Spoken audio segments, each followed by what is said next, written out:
Hello everyone, welcome to my channel. आम्ही कळंबच्या गणपतीच्या दर्शनानंतर निघालो आहे माहूरगडावर, म्हणजे रेणुका देवीच्या दर्शनाला. तिथे आम्ही संध्याकाळला बहुतेक 4-5 वाजता वगैरे पोचलो असेल, 5-6 वाजता वगैरे पोचलो असेल.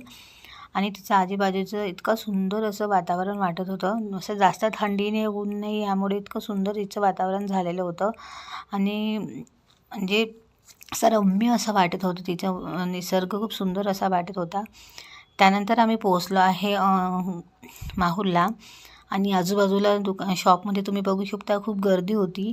मला पूजा वगैरे घ्यायची होती. काय म्हणजे तिथे वाहू पण देत नाही, तर म्हटलं जास्त काही पूजा घेतली नाही ना. आम्हाला महाराष्ट्र दर्शनला जायचं होतं, त्यामुळे काही मी प्रत्येक ठिकाणी आपण घेऊ शकत नाही. त्यामुळे मी गजरा आणि हारच घेतलेला होता पूजेला.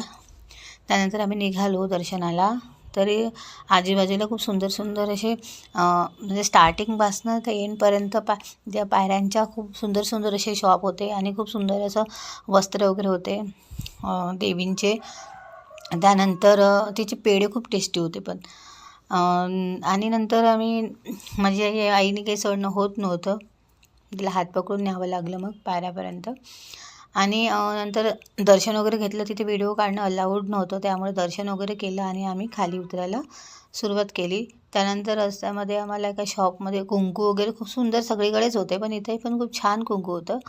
असं मिक्स कुंकू होतं, हळद मिक्स कुंकू होतं आणि एक असं डार्क रेड होतं.